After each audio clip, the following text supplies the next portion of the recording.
Hello everyone, मेरा नाम है आशीष और आपका स्वागत है मेरे चैनल एग्ज़ाम इंट्रो में। आशा करता हूँ कि सब लोग अच्छे होंगे, अपनी पढ़ाई कर रहे होंगे, अपने एग्ज़ाम की तैयारी में लगे होंगे। आज हम बात करेंगे जो यूपीएसआई का जो फॉर्म आया है उसके बारे में बात करेंगे और कुछ महत्वपूर्ण जानकारी के बारे में बात करेंगे जो कि आपको जान लेना चाहिए, जिससे कि आपको एग्ज़ाम क्रैक करने में आसानी हो। सो आइए देखते हैं। उससे पहले प्लीज़ चैनल को सब्सक्राइब कीजिएगा, वीडियो को लाइक कीजिएगा और जितना हो सके उतना शेयर कीजिएगा। तो आइए देखते हैं नोटिफिकेशन को पहले, जहां सब कुछ मेंशन किया हुआ है कि क्या क्या क्राइटेरिया है सब कुछ, और कुछ इंपॉर्टेंट चीज़ जो कि बहुत कम लोगों को पता होता है। सो आइए देखते हैं। सबसे पहले देखते हैं कि जो सीटों की संख्या है जो एसआई के लिए, जो उप निरीक्षक हैं उनके लिए जो दे रखा है यहाँ पे देखिए। जो जनरल के लिए दे रखा है 3613, और मतलब और इसके बाद अन्य पिछड़ा वर्ग के लिए दे रखा है 2437। उसके ईडब्ल्यूएस के लिए दे रखा है 902, जो कि 10% आरक्षण होता है।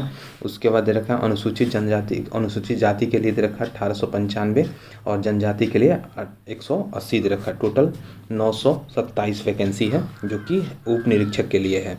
उसके बाद हम देखते हैं कि जो हॉरिजॉन्टल है, इसमें हॉरिजॉन्टल होगा, ठीक है, और वर्टिकल होता नहीं है। सो हॉरिजॉन्टल जो आरक्षण होता है उसमें क्या होता है कि अगर उस कैटेगरी के लोग उतने नहीं हो पाते हैं तो वो कैटेगरी के जो सीटें बच जाती हैं वो अगले बार के लिए वो बैकलॉग में चली जाती हैं, ना कि किसी और कैटेगरी से भर दिया जाता है। चाहे कोई भी तरीका नहीं है उसको भरने के लिए, वो बैकलॉग में ही जाएगी, जो कि अगले जब आपका नोटिफिकेशन आएगा उस नोटिफिकेशन में उसको ऐड करके दिया जाता है। सो ये हॉरिजॉन्टल जो आरक्षण होता है ये इसमें लागू है। सो उसके बाद हम देखते हैं कि जो प्लाटून कमांडर है उनका वैकेंसी जो है, जो जनरल के लिए 194 है, ईडब्ल्यूएस के लिए 48, और अन्य पिछड़ा वर्ग के लिए 131, और अनुसूचित जाति के लिए 101, और जनजाति के लिए 10। Total 484 seat. उसके बाद हम देखते हैं कि जो आपका अग्निशमन है उसके लिए कितनी वैकेंसी आई है। फायरमैन के लिए जो जनरल के लिए 10, और ईडब्ल्यूएस के लिए 2, और अन्य पिछड़ा वर्ग के लिए 6, और अनुसूचित जाति के लिए 5, और जनजाति के लिए कोई भी नहीं है। टोटल 23 पोस्ट है, ठीक है। सो ये हो गई आपकी टोटल जो वैकेंसीज़ हैं, ये इस प्रकार हैं। उसके सब में हॉरिजॉन्टल आरक्षण है तो ध्यान रखिएगा, इसमें आपका जो सीटें होंगी वो बिल्कुल उसी को जाएंगी जो उस कैटेगरी से बिलोंग करता है, अन्यथा सीटें बैकलॉग में चली जाएंगी, ठीक है। अब देखते हैं कि जो तिथि है जो फॉर्म भरने की स्टार्ट होने की, वो है 1 तारीख, यानी आज के दिन से ही स्टार्ट हो जाएगी। और आपका जो लास्ट डेट है वो 30/4 है, रात्रि के 12 बजे तक। समझ में आ गया। और 400 रुपये आपका जो है वो मूल्य है, जो शुल्क है जो आपको पे करना पड़ेगा, ये आपको पता होना चाहिए। उसके बाद हम देखते हैं, देखिए हम जल्दी में देखेंगे और टू द पॉइंट सारे कुछ देखेंगे, क्योंकि बहुत माइनर चीज़ें हैं जो कि हमें छूट जाती हैं, जिसके कारण हमें कट ऑफ में थोड़े थोड़े से बच्चे रह जाते हैं। सो आइए देखते हैं। सबसे पहले देखते हैं कि साक्षरता क्या होना चाहिए, ठीक है, एजुकेशन क्वालिफिकेशन।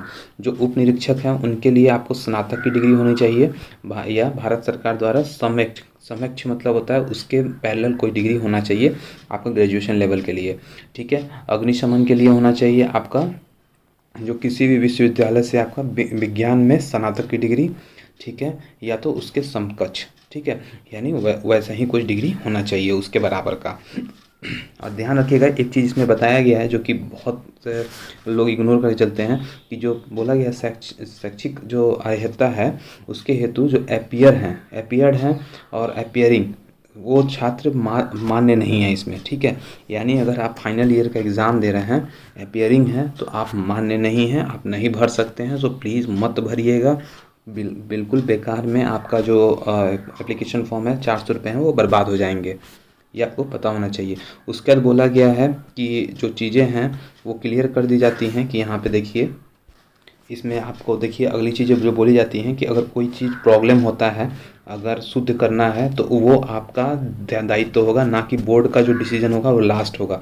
आपको मिलेगा टाइम, आप प्रूफ कीजिए कि हाँ कोई भी चीज़ें आप गलत भर देते हैं तो उसको प्रूफ कीजिए कि हाँ सही क्या है, और उसके बाद आपका बोर्ड का जो होगा डिसीजन वो लास्ट होगा, इसमें मेंशन कर दिया गया हुआ है। उसके बाद देखिए अधिमानी जो इसमें एक सॉरी जब दो जो आपका अभ्यर्थी होते हैं उनका नंबर कितना कभी कभी सेम आ जाता है, बहुत सारे अभ्यर्थी के साथ ऐसा होता है कि नंबर सेम हो जाता है, तो उस केसेस में कैसे डिसाइड होगा कि कौन अभ्यर्थी को मेरिट लिस्ट में ऊपर रखा जाएगा, ठीक है। सो उसमें देखिए यहाँ पे मेंशन किया हुआ है इन 3 चीज़ों में कि आपका DOEACC जो सर्टिफिकेट है कंप्यूटर का ओ स्तर का, वो अगर आपके पास है तो आपको सबसे पहले दिया जाएगा, मेरिट लिस्ट में ऊपर दिया जाएगा स्थान।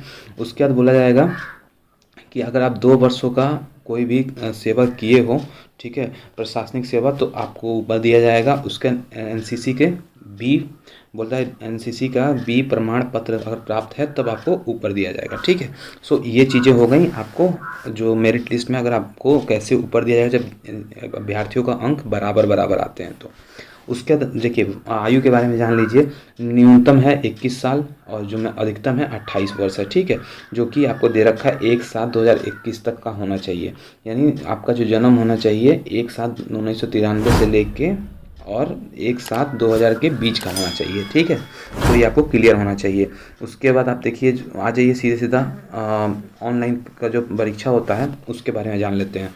तो 400 अंक का पेपर होता है, वो विभिन्न विभिन्न सेक्शंस में बांटा होता है जो कि आप देख सकते हैं, और उसमें बहुत इंपॉर्टेंट चीज़ है जो मैं बताने वाला हूँ। पहले देखिए हिंदी 100 अंक का, उसके बाद संविधान सामान्य ज्ञान वो भी 100 अंक का है, संख्यात्मक या मानसिक योग्यता 100 अंक का, और मानसिक अभिरुचि जो भी 100 अंक का है, ठीक है। ये 400 अंक का हो गया। अब देखिए इसमें यहाँ पे इंपॉर्टेंट चीज़ दिया हुआ है, 2 घंटे का पेपर होगा, ठीक है, और लिखित परीक्षा में जो होगा परसेंटाइल मेथड होगा, याद रखिएगा नॉर्मलाइजेशन का यहाँ पे यूज़ होगा, ठीक है, ध्यान रखिएगा, इसलिए संभल के ज़्यादा नेगेटिव मत कीजिएगा। और नॉर्मलाइजेशन देखिए कुछ चीज़ों पे डिपेंड करता है, आपके जो एग्ज़ाम है उसमें एवरेज मार्क्स क्या आ रहा है, ठीक है, एक्यूरेसी क्या है, ठीक है, ये दो चीज़ें जो होती हैं सबसे ज़्यादा मैटर करती है 90%, ठीक है। सो इसके लिए ध्यान रखिएगा आप। उसके बाद देखिए एक चीज़ और जो बताई गई है, आपका प्रत्येक प्रश्न पत्र में 35 अंक अनिवार्य है जो कि आपको लाने हैं, 35 मार्क्स आपको चाहिए ही चाहिए, और 50% अंक भी लाने हैं, ठीक है, उससे कम नहीं होने चाहिए। इसका मतलब क्या बताया गया है कि आपका अगर 400 का पेपर है तो 200 से ज़्यादा तो आपके नंबर होने चाहिए, पहली चीज़। दूसरी चीज़ क्या होना चाहिए, जैसे 100 अंक का है तो उसमें 35 मार्क्स होना चाहिए ईच में। ऐसा नहीं है कि किसी में आपने 75 ला दिया, किसी में 25 ला रहे हो, ऐसा नहीं हो सकता है। सो जो 35 मार्क्स सब में होने अनिवार्य हैं चारों सेक्शन में, ठीक है, मिनिमम। सो ये आपका एक रखा गया है जो कि कैटेगरी जो क्राइटेरिया रखा गया है जो कि आपको फुलफ़िल करना ही पड़ेगा किसी भी हालत में, अन्यथा कॉपी जांच नहीं होगी, आपको कुछ नहीं दिया जाएगा, कुछ नहीं आगे आपके लिए कोई रास्ता खुला रह जाएगा। सो आपके लिए रास्ते बंद हो जाएंगे बिल्कुल वहीं पे। सो अब देखिए अगर आप लिखित एग्ज़ाम को क्वालिफाई करते हैं तो फिज़िकल के लिए बुलाया जाएगा, तो फिज़िकल के लिए उससे पहले होता है कि आपका जो फिज़िक्स है उसके बारे में देखा जाता है कि बॉडी का जो हाइट होता है, सीना होता है, उसके बारे में। सो देखिए यहाँ बताया गया है पुरुषों के लिए जो सामान्य जाति के लिए हैं और ओबीसी के लिए तो 168 सेंटीमीटर बोला गया है, और जनजाति हैं उनके लिए बोला गया है 160 सेंटीमीटर। सीना जो होता है, ठीक है, जनरल के लिए बोला गया है, अगर बोला गया है सीना न्यूनतम होना चाहिए 79 और फुलाने के बाद होना चाहिए अधिकतम 84 होना चाहिए, ठीक है, और अनुसूचित जनजाति के लिए 77 सेंटीमीटर और फुलाने के बाद 82 होना चाहिए, ठीक है। ये समझ में आना चाहिए आपको, जो क्लियर होना चाहिए आपके मन में। उसके बाद हम देखते हैं कि महिलाओं के लिए यहाँ क्लियर कर दिया गया है, न्यूनतम होना चाहिए 152 सेंटीमीटर, ठीक है, हाइट में, और उसके अनुसूचित जनजाति के लिए 147 सेंटीमीटर होना चाहिए, और जो वजन होना चाहिए न्यूनतम 40 किलोग्राम 40 ग्राम बहुत कम, 40 किलोग्राम होना चाहिए, ठीक है। सो आपको ये पता होना चाहिए। उसके बाद हम देखते हैं शारीरिक दक्षता में, ठीक है, और उसमें दौड़ के बारे में हम जानेंगे। तो बोला जाता है शारीरिक दक्षता अगर आपका मापदंड सही आता है शरीर का, उसके बाद देखिए क्या होता है। पुरुषों के लिए 4.8 किलोमीटर की दौड़ है 28 मिनट में, और महिलाओं के लिए 2.8 किलोमीटर की दौड़ है 16 मिनट में पूरी करनी आवश्यक है, ठीक है। याद रखिएगा यहाँ पे चलना नहीं है, यहाँ पे दौड़ना है। सो यहाँ पे क्लियर होना चाहिए, दौड़ है, सो आपको स्टेमिना बहुत ही अच्छा चाहिए इसमें, ध्यान रखिएगा इस चीज़ को। उसके बाद हम देखते हैं कि जो उसका बोला गया है लिखित और अभिलेखों के आधार पे और आपका जो फिजिकल है उसके आधार पे आपको डॉक्यूमेंट्स के लिए बुलाया जाएगा, डॉक्यूमेंट्स वेरिफिकेशन के लिए, ठीक है। सो आपका वो फाइनल कंडीशन है। उसके बाद देखिए आपको एक चीज़ और बताया गया था जिसके बारे में मैं बात करूँगा आपको, कि जो आपका आर्थिक रूप से कमज़ोर वर्ग है उनके लिए बताया गया सर्टिफिकेट के लिए, ध्यान रखिएगा, आर्थिक रूप से कमज़ोर वर्ग हैं उनके सर्टिफिकेट के लिए बहुत अनिवार्य है जानना। सो यहाँ पे देख लीजिए वो आपका 2020 और 21 का होना चाहिए, ठीक है, आपका पीछे का होना चाहिए। और आपको यहाँ पे बता दिया गया है कि दिनांक 1 अप्रैल 2021 या उसके बाद का हो परंतु अभ्यर्थी द्वारा इस भर्ती हेतु आवेदन की तिथि तक का निर्गत होना चाहिए, ठीक है, जिसमें अंतिम तिथि 30/4/2021 को आवेदन करने का है। इसकी स्थिति में प्रमाण पत्र दिनांक 30/4/2021 तक निर्गत होना चाहिए, ठीक है, यानी 2020-21 वाला आपके पास चलेगा जो कि पिछले साल का होगा, ठीक है। तो आपको ये क्लियर होना चाहिए। उसके बाद हम ये आपको समझ में आ गया। उसके बाद हम देखते हैं कि अब देखिए जो ये EWS SC ST का जो फ़ायदा होता है वो सिर्फ स्टेट के जो लोग हैं उनको ही होगा, जो स्टेट के नहीं हैं उनको जनरल में काउंट किया जाएगा। सो यहाँ पे ये क्लियर कर दिया गया है, 11 नंबर आप देख सकते हैं यहाँ पे पूरा क्लियर है इस चीज़ में, ठीक है। सो आपको इसको ध्यान रखना, अगर आप बाई चांस भर देते हैं तो उस केस में आपको आगे की तरफ नहीं जाने दिया जाएगा और वहीं रोक दिया जाएगा जहां आपको पता चलेगा कि आप उस स्टेट से नहीं बिलोंग करते हैं और अलग अलग स्टेट से, और आपको जनरल की तरफ ट्रीट किया जाएगा। अगर आप जनरल का कट ऑफ क्लियर नहीं किए रहते हैं तो आपको वहीं से वापस लौटा दिया जाएगा। सो आपको ये ध्यान होना चाहिए। उसके बाद आपको ये पता होना चाहिए कि एक मिनट, आपको ये पता होना चाहिए कि जो डॉक्यूमेंट्स वेरिफिकेशन के समय ये जो आवेदन करने के समय क्या क्या चीज़ें लगेंगी इसके बारे में इन्फॉर्मेशन मिलना चाहिए आपको। सो उससे पहले होना चाहिए स्नातक की डिग्री जो आपको है आपके पास उसका होना चाहिए, उसका एक आपका जो अपलोड करना पड़ेगा वहाँ पे आपका जेरोक्स, ठीक है, उस टाइप से। उसके बाद आपका होना चाहिए कि जो कंप्यूटर सर्टिफिकेट है उसका वहाँ लगेगा अगर है तो, ठीक है। उसके बाद आपका होता है मूल निवास जो कि आप इसका चाहते हैं उसके बारे में, और आप अगर आयु में छूट जाते हैं उसका भी आपको वहाँ शो करना पड़ेगा। सो ये चीज़ जो है बहुत इंपॉर्टेंट जो आपके पास होना चाहिए। और आर्थिक रूप से कमज़ोर वर्ग के लिए जो मैंने बताया है 20-21 का सर्टिफिकेट होना अनिवार्य है। सो इसमें हम एक और चीज़ बात करेंगे, ये तो हो गई।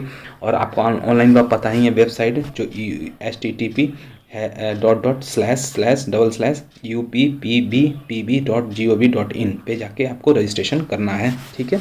अब हम देखते हैं जो पिछले साल का क्या कट ऑफ था और इस साल क्या कट ऑफ रहने की उम्मीद है, पूरे चांसेस होंगे, ठीक है।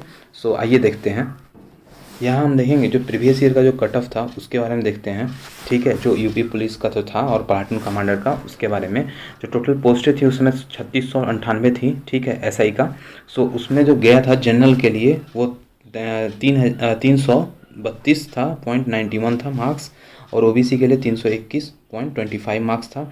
SC के लिए था 283.91 मार्क्स, और ST के लिए 235.41 मार्क्स, और एक्स सर्विसमैन के लिए 271.50, और फ्रीडम फाइटर के लिए था, जनरल के लिए था 289.16 मार्क्स, और OBC के लिए था 240.08 मार्क्स, SC के लिए था 250.25 मार्क्स, फीमेल के लिए था 239.25 मार्क्स। अब हम देखते हैं जो फाइनल प्लाटून कमांडर के लिए 312 पोस्टें थी उनके लिए क्या था, जनरल के लिए 330.83 मार्क्स, और OBC के लिए 320.58 मार्क्स, SC के लिए 281.5 मार्क्स, और फ्रीडम फाइटर के लिए जनरल के लिए 269.08 मार्क्स, ठीक है। और ये तो था कि जो पिछले बार की थी 2017 में जो था उसका था सारा सिनारियो। अब हम देखते हैं कि इस साल क्या रहने की उम्मीद है। पूरे चांसेस वही हैं जो मैं बता रहा हूँ, इस साल जो रहने वाला है मिनिमम तक उतना चाहिए ही चाहिए। तो जो जनरल अगर कैटेगरी की हम बात करते हैं 282 प्लस होना चाहिए आपका स्कोर, ध्यान रखिएगा। उसके बाद अगर हम बात करते हैं OBC का 260 प्लस होना चाहिए, वो भी ध्यान रखिएगा। जो EWS का 270 प्लस होना चाहिए जिससे आप बिल्कुल सेफ़ चले जाएंगे। और जो SC के लिए है 260 प्लस होना चाहिए जो बिल्कुल सेफ़ होगा, और ST के लिए 250 प्लस पे आप बिल्कुल सेफ़ माने जाएंगे। सो ये आपका जो मैंने बताया ये बिल्कुल 100% श्योर है और फिक्स है क्योंकि इतना तो आपको मिनिमम चाहिए ही चाहिए, इससे ऊपर में ही आपका सिलेक्शन का चांसेस हैं। और इस बार देखिए भले सीटों की संख्या ज़्यादा है लेकिन कंपटीशन का लेवल भी बहुत बढ़ गया है। सो प्लीज़ आप, आई होप कि आप बहुत ज़्यादा मेहनत करें और अपनी पढ़ाई पे फोकस्ड रहें और आपको आने वाले समय में कामयाबी मिले। सो प्लीज़ लगे रहिए, अच्छे से मेहनत करते रहिए। चैनल को सब्सक्राइब कीजिए, वीडियो को लाइक कीजिए, जितना हो सके उतना शेयर कीजिए, दूसरों तक इन्फॉर्मेशन पहुंचाइए और सब्सक्राइब करके हमारे फैमिली का हिस्सा बनिए। ओवरऑल हम जितने भी इन्फॉर्मेशन प्रोवाइड करते हैं सारे ऑथेंटिक होते हैं और सारे उन जगहों से लिए जाते हैं जहाँ पे विश्वास किया जा सकता है। सो प्लीज़ हमारे साथ बने रहिए और हम ऐसे ही वीडियो आपके लिए लाते रहेंगे जो कि आपको हेल्प करती रहे। सो आज के लिए इतना ही। Thank you. Have a nice day.